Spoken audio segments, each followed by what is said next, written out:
I'm your camp counselor, Naomi. Today I want to chat with you about going behind the veil.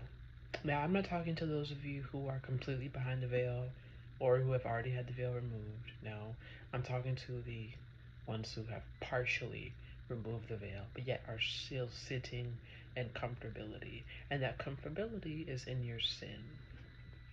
Now, of course, we all know that going behind the veil is for those who have yet to discover the taste, the true presence, who have committed, not yet committed their lives to Christ.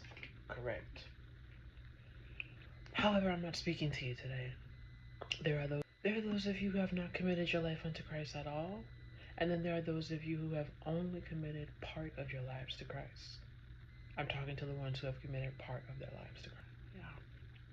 But usually when we think of a veil, a lot of us think of weddings. A veil is what covers the bride's eyes, and then when it is time to kiss the bride, they lift the veil from her eyes. The same covering of the eyes is the same blindness that some of you still have today, partially. Because a veil you can still see through, right? But it's just temporarily covering your eyes. That's what it looks like to some of you who are lukewarm. Like a bride, you can still see through your veil. Well, I hope you can. But when it is time to do the deed, you lift up the veil when you're ready, when it's convenient for you. God can't take that. Trust, I have also fallen into that same pattern and cycle, which is why I want to prevent it for you. Of covering, of blindness, because that's what it does. It covers things. In particular, or in accordance to the Spirit, it covers your heart, eyes, and spirit. Those three things become increasingly blind because of the veil that you have. A little bit more about what the veil is and what those things are can be found in 2 Corinthians 3, KJ. 2 Corinthians 3, verse 15 to 17. But even unto this day, when Moses has read, the veil is upon their heart. 16. Nevertheless, when it shall turn to the Lord, the veil shall be taken away. So, like Moses, when he was on the mount, he had a veil over his eyes because his face was so bright that if you took it off, it would shine, and we know the story. But in this particular case, the veil is a covering over your heart and your spirit, not just your eyes. It is your way and walk in the world. Once you commit to abandoning that way and walk in the world, you are now recommitting to Christ. Therefore, you are submitting yourself to being sacrificed. Well, you're submitting yourself to Christ and you're sacrificing old earthly desires of your flesh-eating ways and worldly habits. Happens, it is up to you to keep the world from resurfacing. You can remove the veil yourself when you seek out Christ and submit yourself unto Him, turning away from those worldly desires and habits. It's in verse 17. Now the Lord is that Spirit, and where the Spirit of the Lord is, there is liberty. Removing the veil, you are remaining obedient. You are becoming obedient. You are becoming submissive. You are seeking renewal, and you are resisting resurfacing in the flesh. Romans chapter 13, verse 2. So whoever therefore resisteth the power, resisteth the ordinance of God, and they that resist shall receive to themselves damnation.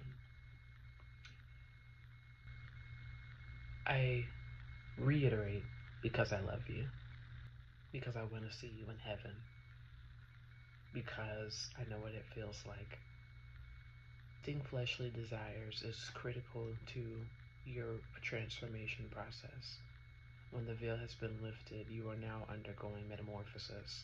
This metamorphosis is now helping you to become a vessel for Christ instead of the walking flesh that you were in the world.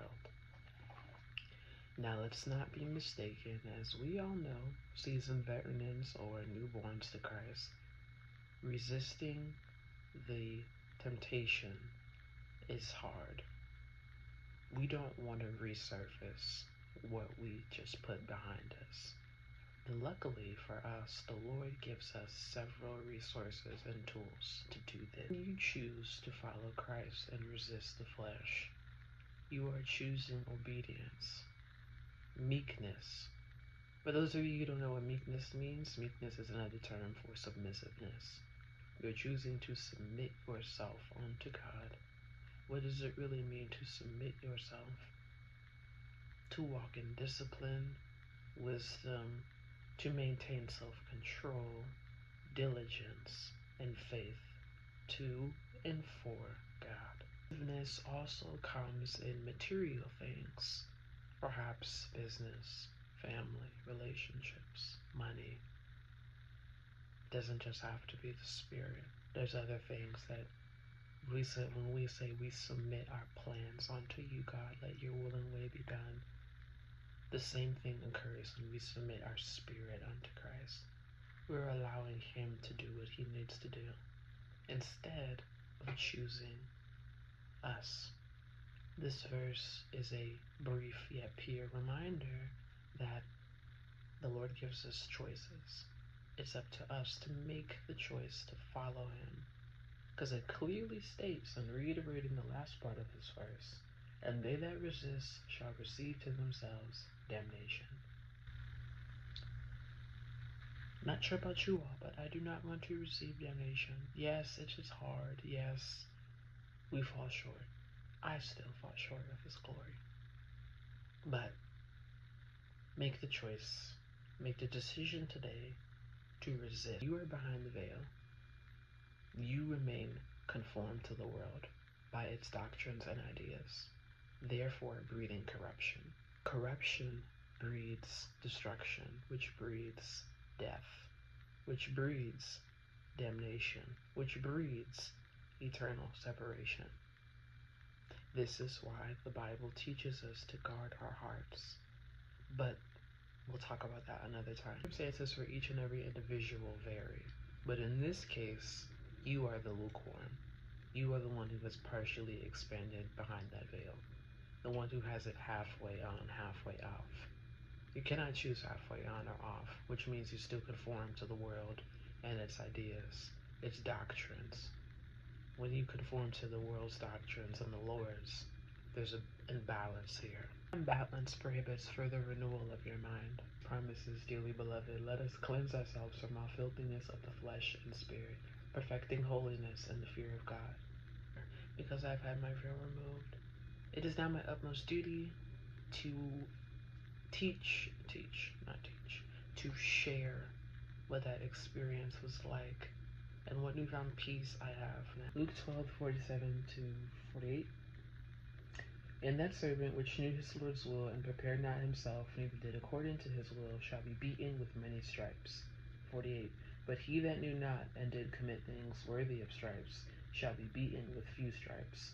For unto whomsoever much is given of him shall be much required, and to whom men have committed much of him they will ask the more. Gentlemen, you have to make a decision. Assuming that you are part of the partial group, in and out, halfway, whatever you so choose to call it, you have to make the decision to choose Christ or your comfortability. Your comfortability lies in the world. You're not unaware or confused, and if you are, that's a different case. But if you're not, you're lukewarm. You're choosing sin, comfortability, worldly desires versus Christ, his understanding, and his will.